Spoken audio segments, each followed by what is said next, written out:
What's up, peeps? Masayoshi coming at you with another beginner's guide video.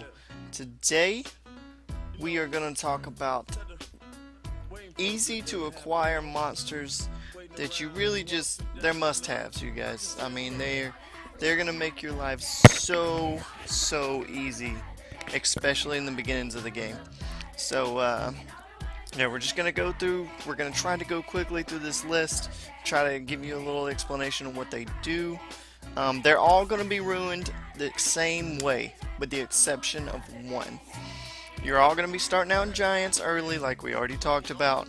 So, with those giants runes in mind, all of these units can be swift runed.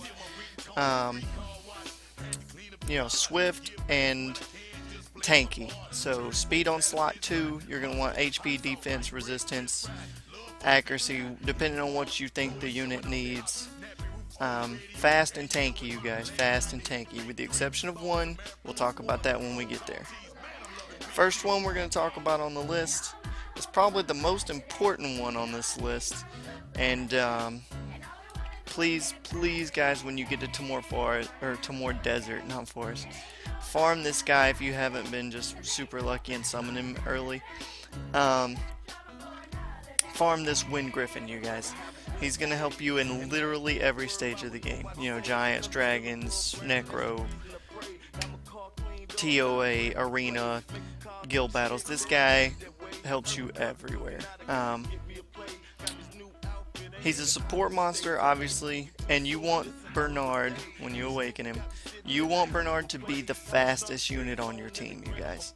So make sure he has the highest speed on your team, please. You know, turn order isn't a huge thing low levels in the game, but you definitely want your Bernard to be the fastest. His first attack just does damage. His second attack has a chance to weaken their defense and attack power at the same time. It can only do one or the other, so don't be surprised if you don't get both. But his most important skill is his third one. He increases the attack bar of all units on your team, with the exception of himself, obviously, by 30%, and also increases their attack speed for 2 turns, which is huge. Yeah, amazing monster. I believe it's on a 3-turn cooldown. Whenever it's fully skilled up, it might be 2. Someone correct me in the comments, but I believe it's a 3-turn cooldown. Either way, almost having a perma speed buff is amazing for your team. Moving along, the second one on the list, Staying Wind, is going to be the Wind Pixie. Now this one's a lot easier to get. You can just summon it out of a normal unknown scroll. Or it pops up in the shop. So keep an eye out for the Wind Pixie, you guys. You're gonna like her. This one's gonna need to be awakened to get her third skill. When you awaken her, she becomes Shannon, and Shannon's amazing. Her first skill has a chance to put Glancing Hit on the enemy. If you don't know what Glancing Hit is, it's gonna make it where you don't get hit as hard. Absolutely amazing for bosses. Can be useful in arena as well. And AoE attack speed slow, and this is a very useful ability. AoE making everyone on the enemy team slower. So accuracy is a little bit more important on this unit than Bernard, but still you want her fast and tanky. And then Pep Talk increases attack power and defense for your entire team for 3 turns. Fully skilled up, guys, this is a perma buff. It's on a 3-turn cooldown with a 3-turn buff. Shannon's amazing, you guys, especially for low-level players. Now, I have replaced my Shannon on 2 of my 3 accounts with some 4-star units that do the buff, but for you low-level guys, Shannon, if you don't get lucky enough to summon a replacement, don't worry, because Shannon's amazing, so don't get discouraged. This is the only unit on the list where I'm going to say, you know, you can rune her swift, but I personally prefer her on Despair runes with a chance to stun with her AoE. So, I mean, you can still rune her swift to make sure you get this buff off on your team fast, but I like her on Despair. Alright, moving along, we're going to go to a light unit.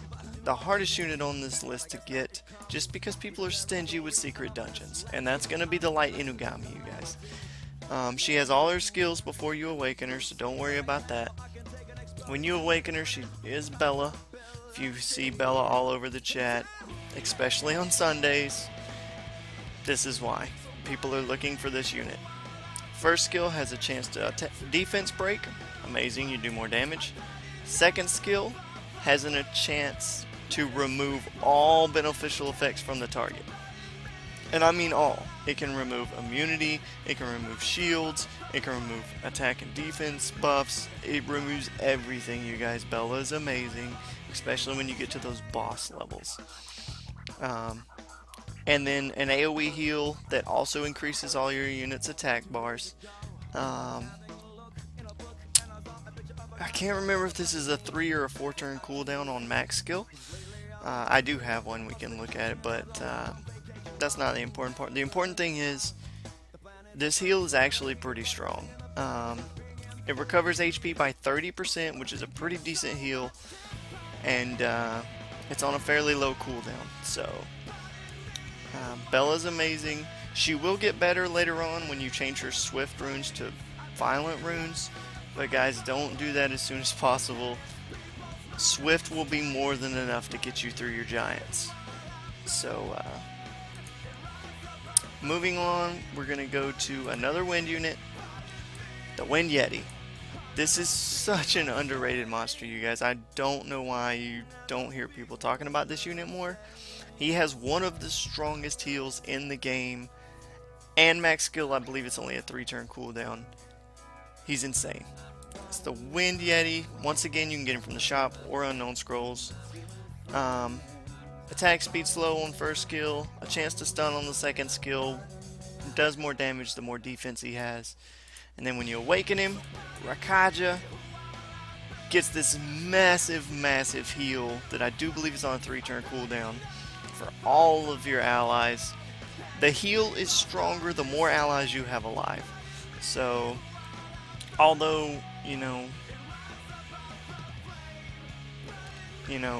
he's not going to keep your team going if you're dying a lot, but he will keep your team from dying.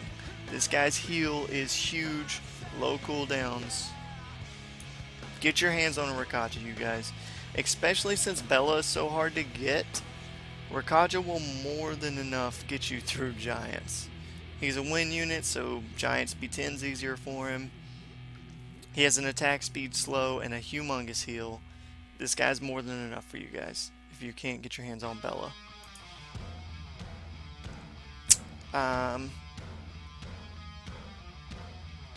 I do believe no, we got 2 more on the list. Alright, another 2-star monster. It'll be water this time. The last 2 units are water.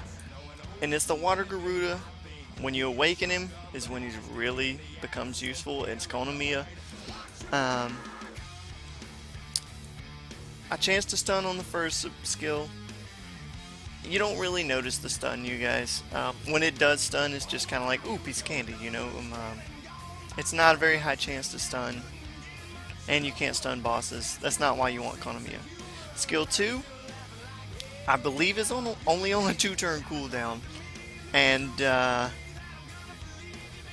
it fully increases the attack bar of one of your units and increases their attack power. For those of you who don't know what that means, it automatically decides who's going next in the battle. You fully increase their attack bar, which means they're going next, and you increase their attack power. This ability is amazing, especially for your support units, to give them shorter cooldowns, because you can instantly make them go again. I like using it on healers, personally, or on Veramos, whenever you get Veramos, so you can just keep taking your debuffs off of your team. Konomiya is amazing. Third skill, it is an AoE heal, you guys, but do not count on Konomiya being your main healer.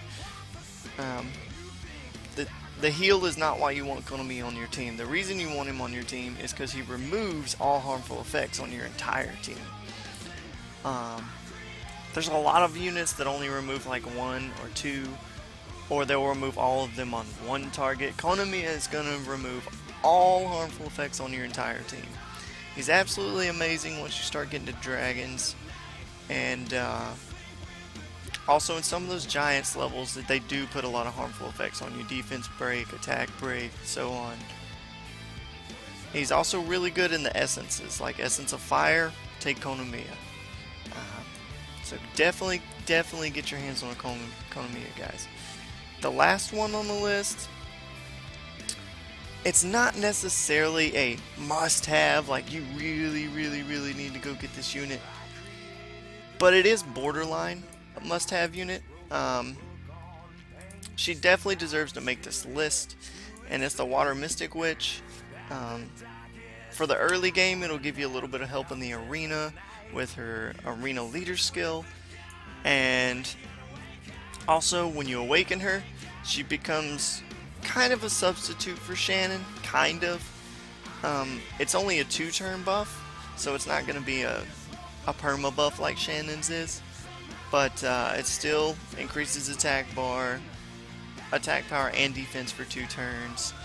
On those, when you get to those harder dungeons, like I know Giants 9, I believe, is fire. I don't remember what the other one is. It's like 5 or 6, I believe, is fire.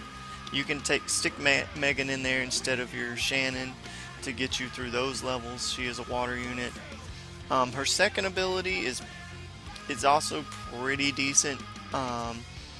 You have a chance to remove 1 beneficial effect, so not as OP as Bella, but also blocks them from getting additional beneficial effects. So definitely can help you out there. First skill has a chance to do cons damage. Cons damage is really good against bosses. I tried to keep this video as short as possible, you guys. Really appreciate you hanging out with us on Twitch and YouTube now that we're getting that started. If you like this video, if you learned something, give it a thumbs up. If I left anything out, please let me know in the comments. And we'll see you guys on the next video. Peace.